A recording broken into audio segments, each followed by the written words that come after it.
is an Urbanary interview. Urbanary.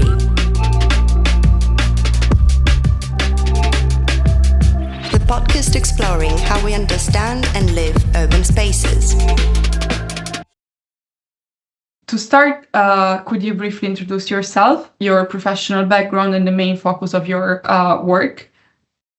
Hi, I'm currently a PhD student at Coventry University, and I work on leadership and crisis. I come from Jerusalem and have lived there basically all of my life.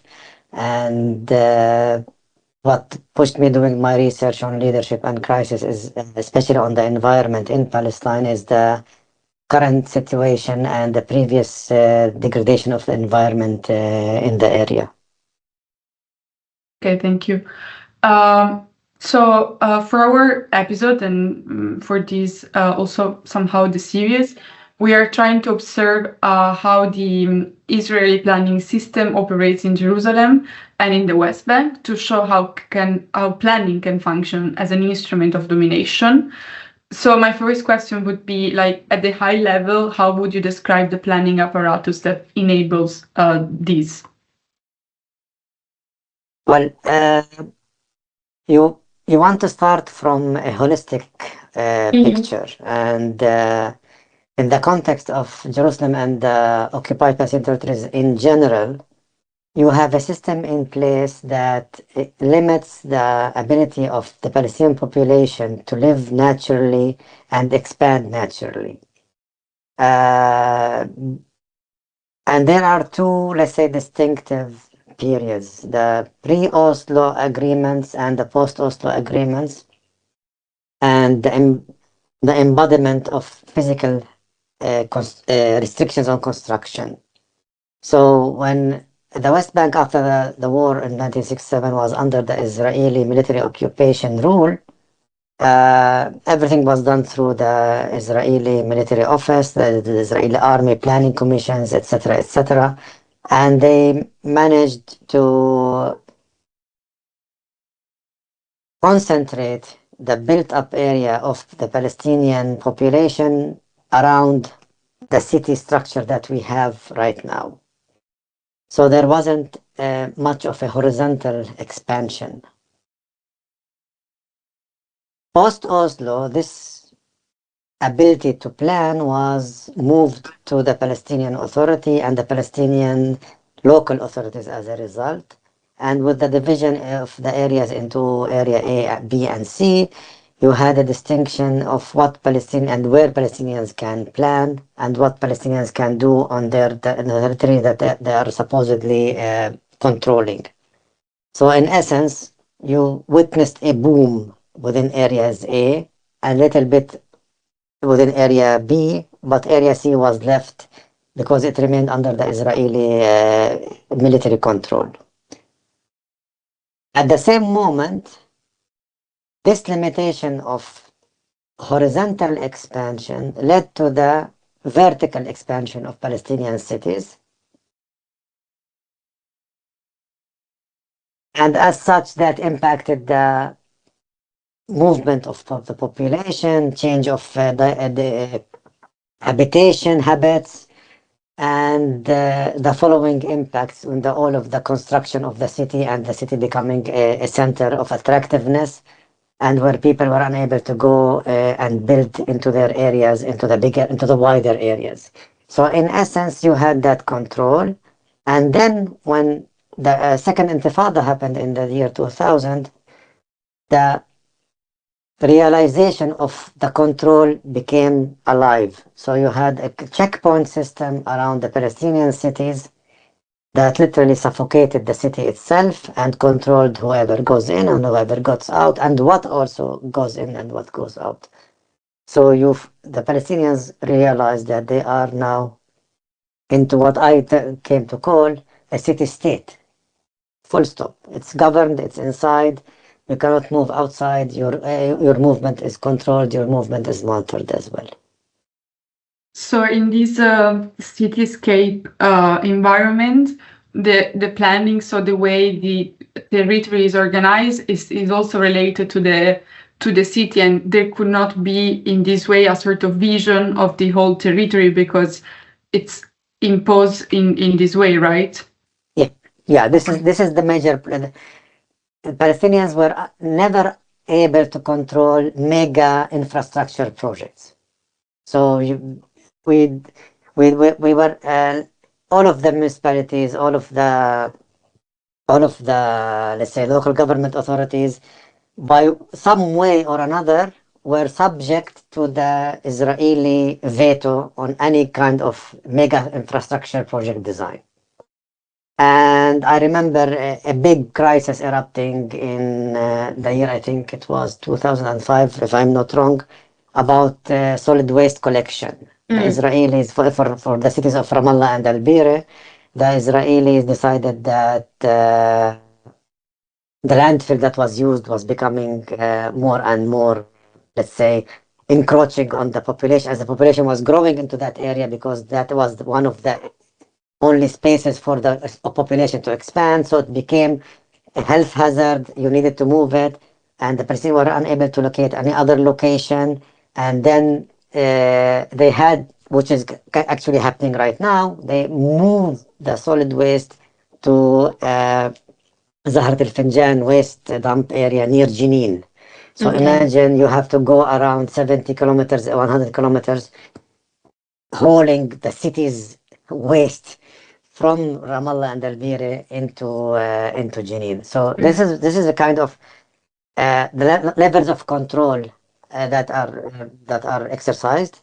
You don't have a master plan for roads because that's under the Israelis side. It's not under the Palestinian control. The Palestinians cannot control any kind of planning. And still, for example, there was discussion about creating an alternative route that would ease the traffic from Kalandia checkpoint and the chronic traffic jam that's created by the Kalandia checkpoint. That has been in discussions for now 7 years now, basically. And the permissions have not been secured up to the moment. So, for example, when you have a Palestinian city in the West Bank, the roads are constructed by that city itself, and do they connect to the Israeli system, or is anyway the Israeli master plan of road that connects the Palestinian cities as well? Yeah. So the Palestinian city road network is connected, is internally, the Palestinian municipality is responsible for that. It does it, it opens new road. But the major connections to the let's say the intra-city network is the Israeli master plan for the West Bank. And what we are seeing is that the access to those roads are from the, let's say, legacy of the pre-Oslo era road network. So what they have is a revamped or restructured entrance and exits to the Palestinian cities. And what's remarkable is in the implementation of the, I remember that, I lived it.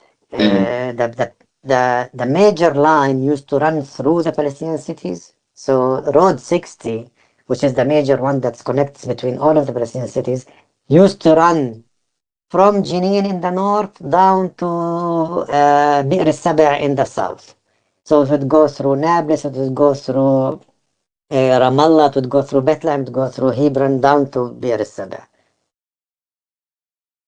After the 1991, Israel started replicating that road. So it moved it out of the Palestinian city centers, adjacent to the Palestinian city centers, and all of a sudden you entered into your city by a bypass. So you had to go and you had to take a curve to enter the city. And that all remarkably, when the checkpoint structure came into effect, you realize that it was easy to cut your exit and entrance to the city because the checkpoint was literally a matter of a couple of blocks on the road that allows the entrance to the city and outside the city. So this copying of the road, it seemed as a kind of, it's urban planning. We're moving away from city centers and we're creating highways and we're creating speed functions. But in the end, it was a control element at the same time. Okay, thank you. So now I would maybe move to Jerusalem, because also when we met you describe that context, and I think for me it was interesting to see that the Palestinian neighborhoods have a different kind of governance within the same city. So again, can you maybe help me to understand better how it is the spatial planning system organized, and it's different between the Israeli neighborhoods and the Palestinian neighborhoods in Jerusalem? Jerusalem is quite unique because now we're talking about civil planning rather than military planning.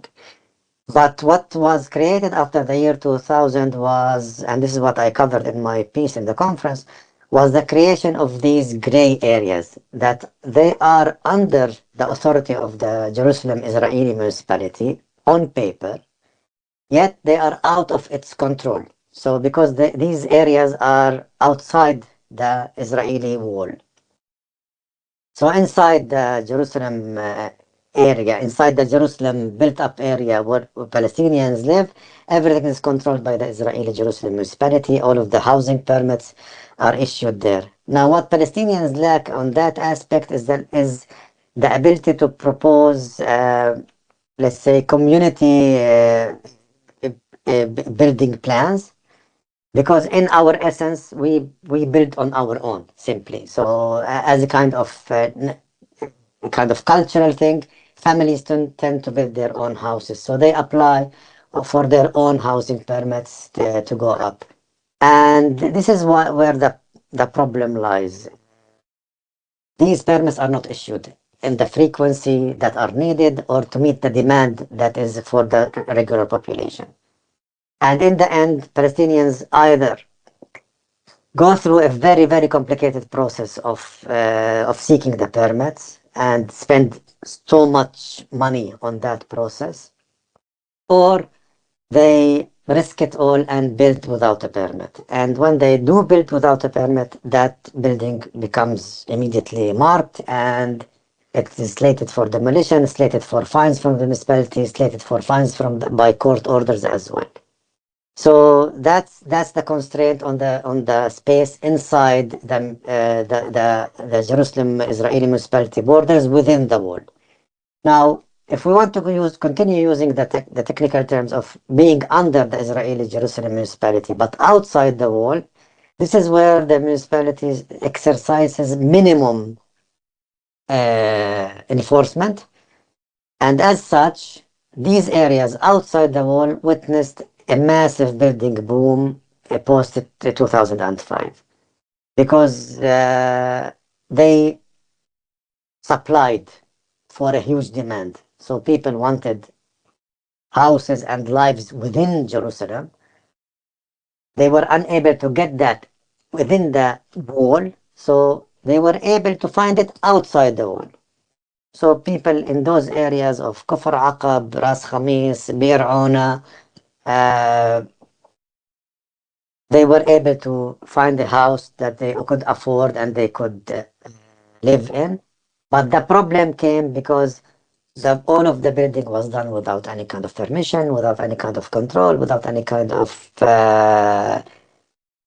let's say, zoning, without any kind of planning. So when you go inside there, you see something that is really now resembles a luxury favela style, because all of the buildings are in stone, but they are huge, they are massive, and they do not respect any kind of spacing, they don't respect any kind of planning. There is no urban design, there is no urban master plan.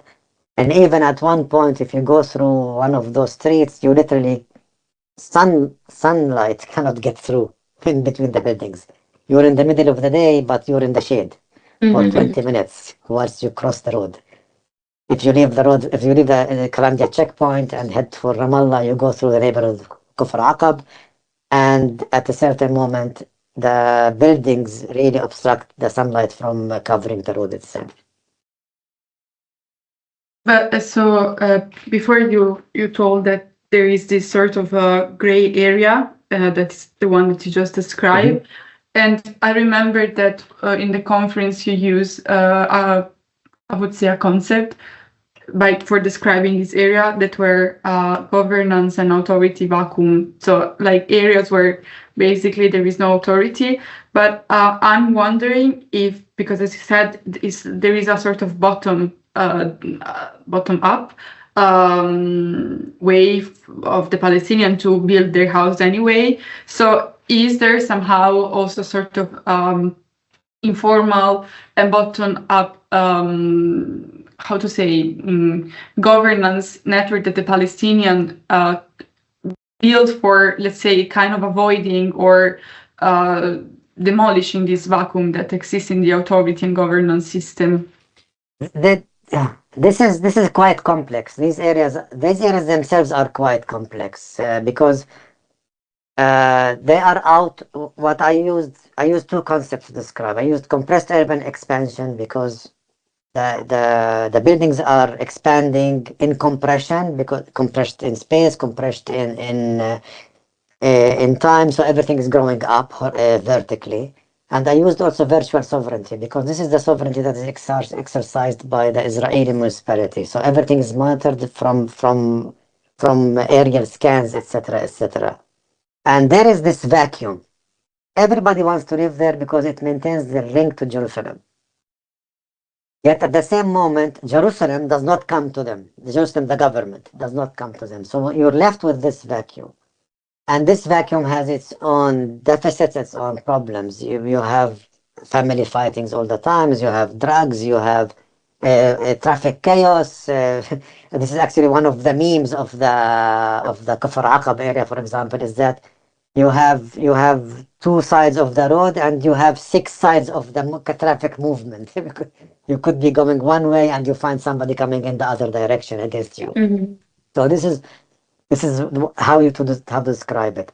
So in order to govern, so the Palestinian community tried to create a kind of a coordinating body that maintained a relationship with the Jerusalem municipality to govern basic municipal aspects of life in that area. And that the success of that is very limited. The Israeli municipality started governing by proxy. They created something called the Al-Marakis Jamahiriya. It's part of their network of youth clubs and youth centers that are managed by the municipality. So the Al-Marakis Jamahiriya, which literally means public centers, took up more than their role. So they started taking up municipal functions. And started providing some kind of a municipal address. So that's one aspect of the governance structure that was created. Also, with what was unable to meet the demand and was able to perform the municipality duties as well. Because you're talking about a municipality, you're talking about roads, you're talking about sewage systems, you're talking about drainage systems. This is something that is pretty much very specialized. Solid waste collection, etc., etc. The municipality started collecting the waste through contractors as well, not through their own municipality waste collection trucks, etc. So this was an attempt to solving the issues, and of course it was never enough, never met the demand, and that resulted in literally huge mountains of waste being collected outside the roads or even near the garbage collection dumps. And then there was this mechanism where when you had something serious, murders, crimes, etc., happening in those areas, or family fights which happened to be very huge, large, the Israelis would allow the Palestinian Authority police to enter to calm the situation down rather than send the Israeli police to go there.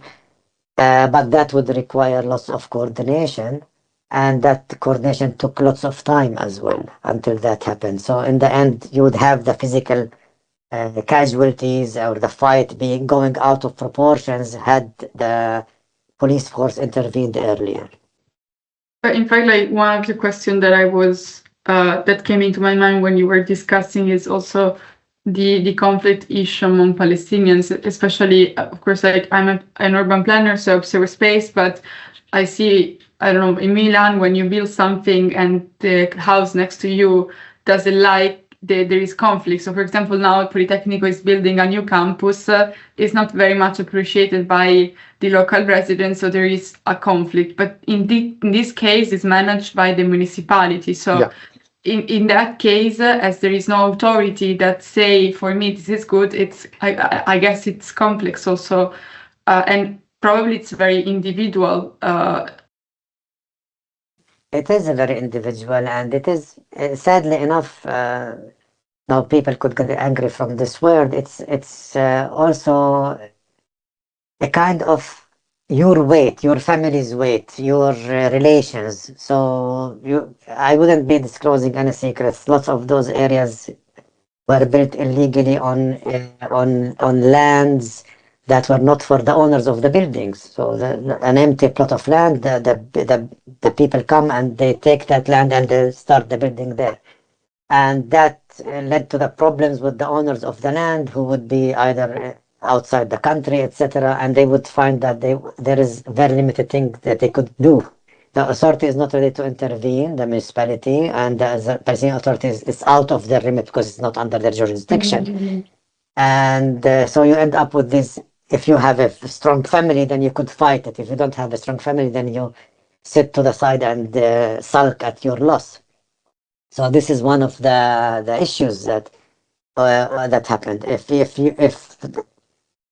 If you're building and then it happened with me during the Corona, the house that I was living in during Corona period, everybody was under shutdown, and discovered that people utilized the shutdown to start these huge building projects. And they would build these massive buildings, and within 2 years you have a construction of 40 new flats just near you, near where you're living. So this is, and you cannot do anything because the people have, first of all, they come, they are very well equipped, they have money, and they have the influence, and your intervention limit is the intervention space is very limited. So, but if the families can take on the fight, they would bring on the fight. And we've seen so many fights also taking place. Yeah. And do you think that these situations are also somehow happening in the West Bank cities, especially this idea of the urban compression, urban expansion? Is it happening also there? So is there a sort of verticalization of the expansion, or is... Okay. Yeah, we're seeing it, but in a how we should say it, that the drivers are a little bit different. Here, in the areas around Jerusalem, there is this desire to stay linked to the city, because if you don't stay linked to the city, you lose your residency rights within the city. In the West Bank, the let's say the verticalizations of the building is because you're running out of space.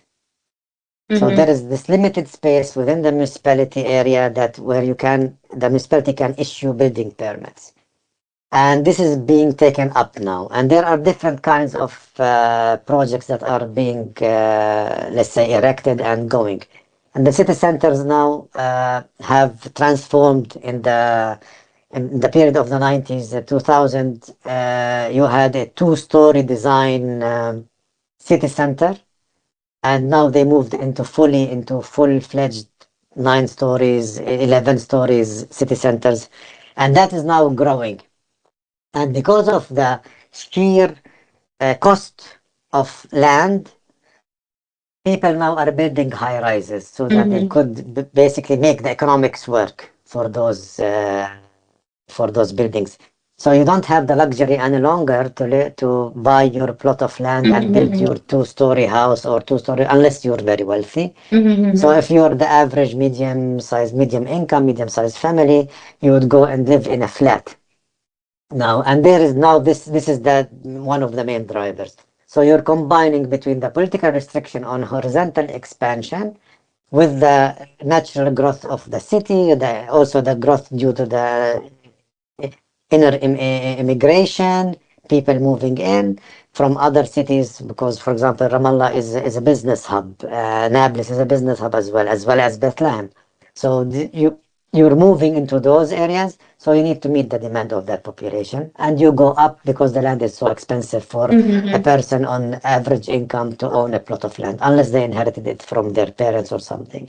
So this is the dynamics. Yeah. Okay. But it's happening a little bit gradually, but it's happening also. Okay, thank you. I think also another interesting topic that I think arose especially in the presentation of your colleagues about refugee camps in Gaza.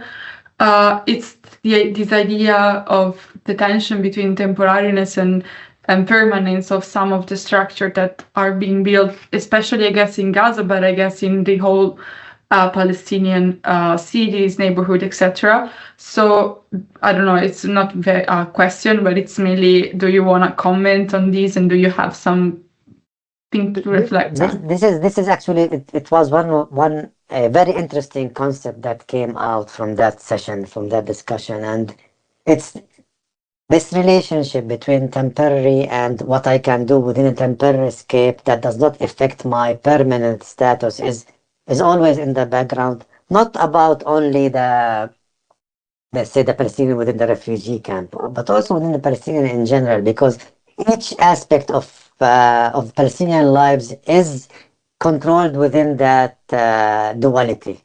What I do now, how will it affect my relationship to the land? By me, for example, by coming to study in the UK, how would that affect my ability to go back to my homeland? How would that affect me maintaining my residency rights within Jerusalem? So that's kind of an afterthought that always remains in your head. You will always think about it. In the case of the refugee camp, it's a whole different story, because the refugee camp, by definition, is a refugee. It's a state of temporariness as a camp. Yet at the same moment, this state of temporariness has been going on for more than 75 years now. So how can you equate between a life that you're conducting as in a temporary condition, in a temporary situation, but it's going on for 75 years. So it's becoming a little bit on the permanent side in the meanwhile. And that at the same moment, there is nothing in the future that tells you that, yes, you will return or yes, you will settle after a given period of time. So this is why there is a big discussion now on the temporariness of refugee camps, and what we witnessed in Gaza, that's the total destruction of refugee camps, is a kind of an attempt to erase the temporarity and replace it now with the permanent option. So it's kind of removing the temporarity aspect, just to make sure that you start to get convinced now, as a Palestinian living in a refugee camp in Gaza, that the temporary has moved away and now you'll be moving into a more permanent situation. And this requires for me as a Palestinian, lots of awareness, lots of discussion on, yes, what you're seeing is an attempt at removing your temporariness so that you could settle, but at the same moment, there is this clinging, there is this long relationship to your area of origin, whether you came from Asdod, whether you came from Ascalon, whether you came from a Ramle or a Lid. So this is the situation where the link still maintains, and I think that the Palestinian population have created some kind of resilience mechanisms, especially those in the refugee camps, to maintain the long lost relationship between their city of origin and where they are now. So the temporariness, they believe that whatever living in is temporary, but they believe the permanency is going to be when they get back to their original villages and towns. I think this is very interesting. For example, now I'm reading a narrative book. They are small narration from Palestinian authors. It's very interesting because they are using fantascientific or dystopia discussion to describe exactly this. And for example, yesterday I read one that basically they are using like VR. So to see, it's like a futuristic world, but to see their house, the original house, the real house, while they are still in this temporary situation. So I think it's also interesting to use these stories to actually discuss something more academic, let's say. Yeah, it's we've seen so many. These initiatives are really beautiful and really amazing. So, for example, I know of a project that happened in the early 2000s called Across Borders, and that linked between refugee camps in Lebanon and their original cities inside Palestine virtually as well. So they started to get to visit and visualize their city, their original city virtually. So it was also based on collecting memories.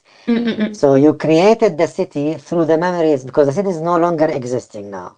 So you created the city through the narration of those who lived in it. So they would say that the family of Abu Bakr was living near the mosque, and the mosque was on the sea, and near Abu Bakr you had the family of such and such.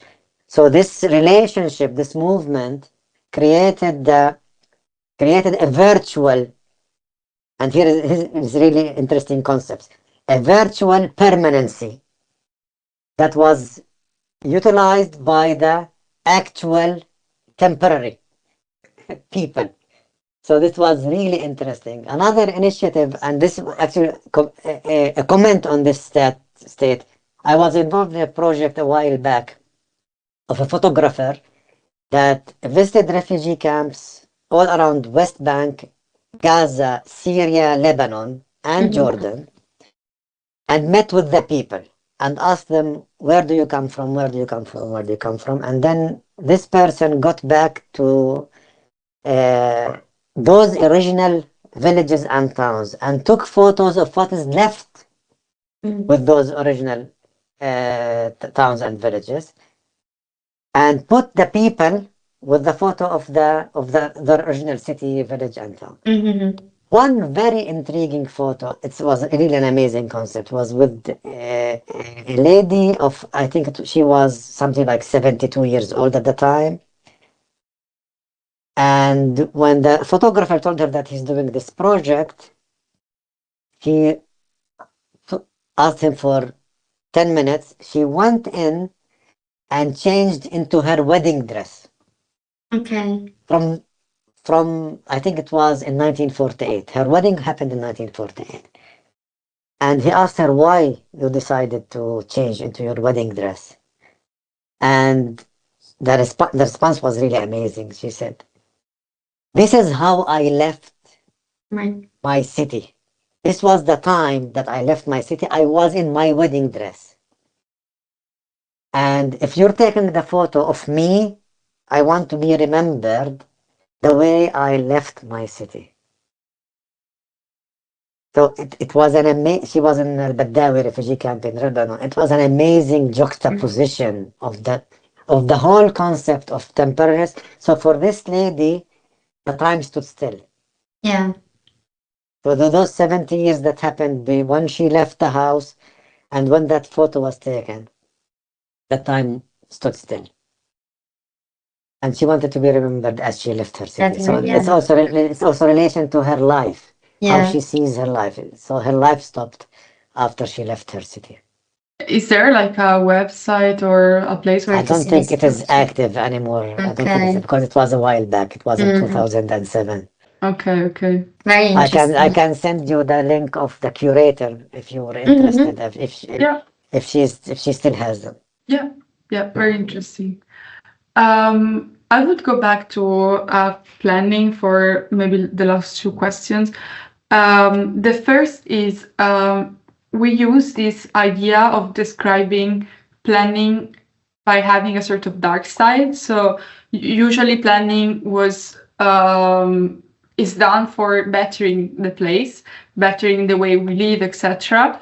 But there is some cases, even in Italy. I mean, it's just it's not just in conflict places or in colonized places, but there is this sort of dark side when planning acts as a tool of domination, as a tool of hegemony. So I just wanted to ask you if you see, I guess the answer would be yes, of course, but if you see that dark side of planning pursued by Israeli government in Palestine.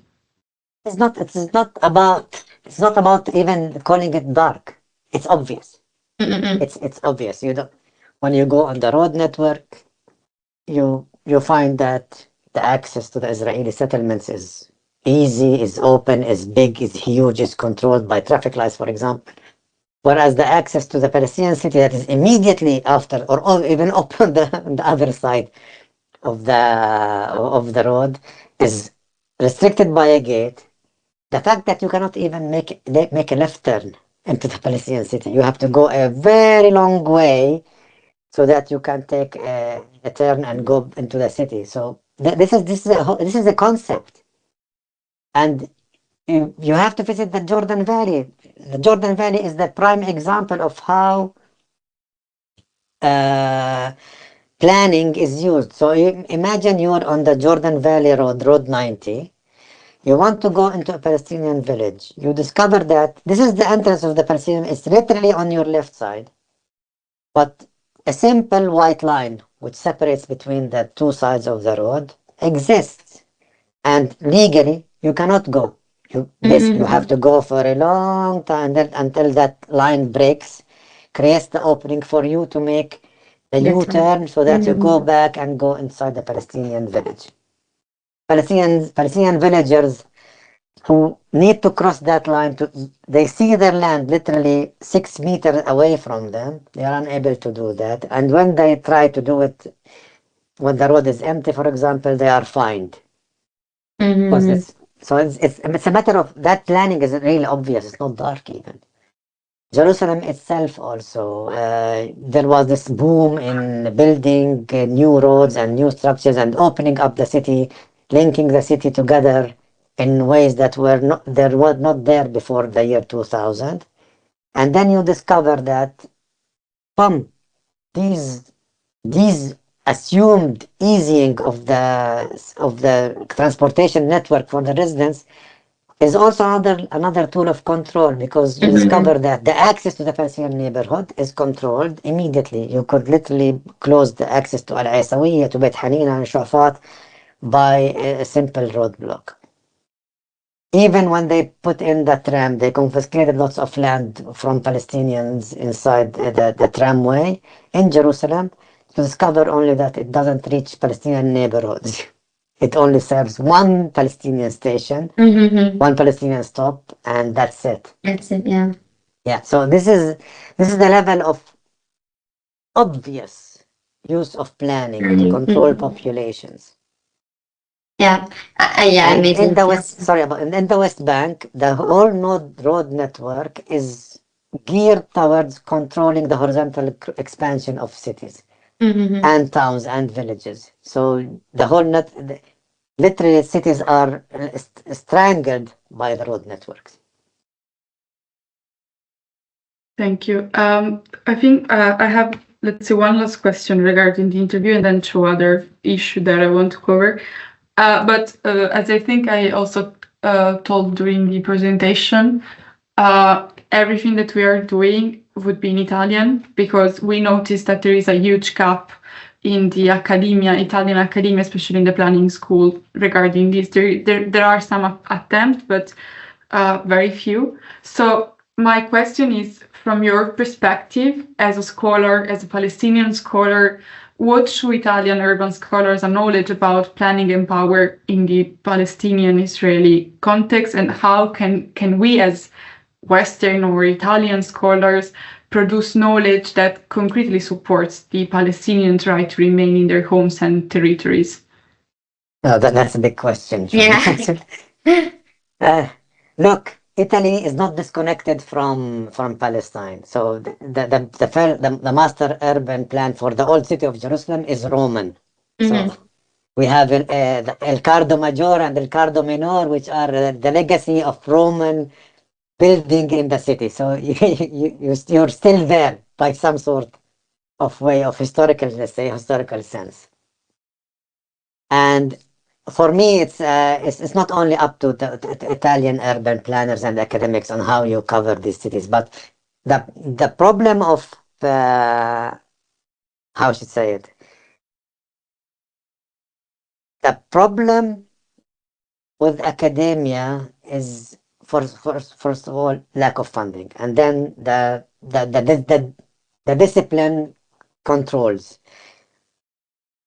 I would encourage academics and I would encourage urban planners to get in touch with Palestinian urban planners and academics to come and live in Palestine. Not for the 1 week, but try to embed for 1 month, try to embed for 2 months, because this is how you start to uncover and to see and to observe things on the ground. There is an amazing book by Stephanopoulos Robbins called Waste Siege. West Siege. Waste Okay. Siege. It's an amazing book, amazing read. If you just read, I will send you the link for it. And this lady came from the United States. She worked in Al-Quds University and she embedded in Palestine for a very long period of time, and she observed how waste is dealt with in Palestine. And she produced this work based on her lived experience. So it's a really, I read it and it was amazing because she touched on several aspects that would have been gone in the academic discourse, but she was able to observe and she was able to relate to and narrate on and make an academic discussion about, because she lived it. She saw the whole experience. And this is, for me, it exemplifies how Palestine should be covered. Palestine is complex, not in the ways that ChatGPT gives you. Palestine is complex, but the thing is that it goes in the subtlety of the nature of the policies and regulations that are in place. And these things, for a visitor for 1 week, would go unobserved. So when you go, for example, into the whole dynamics of how to obtain a permit to visit the hospital in Jerusalem as a West Banker, you uncover the barriers to the health, the barriers to access to health in Palestine. So, and this is, we're talking here about the West Bank. The Gaza Strip also comes up with its own set of different regulations and permit systems and structures before the war that really were also nightmarish in dimensions. Just to say that. So, and get in touch with Palestinian academics. So look at Palestinian universities, look at Palestinian academics, work together, joint research, look at input and collection of data from the field, from on the ground through Palestinian academics. I would really encourage that. This is the way how you can get the voice, basically, of Palestinian academics into the let's say international journals and international academic journals, etc. It's happening, but still, for me, there is lots of room for development, and there's lots of also it would come with very positive, let's say, input, because many aspects are understudied and are uncovered. Sadly enough, and this is something that I faced during my research, there isn't enough research on the lower level of Palestinian lives. You have lots of research going on the conflict, Israel, Palestine, Palestine, Israel, conflict, war. Everybody's studying that.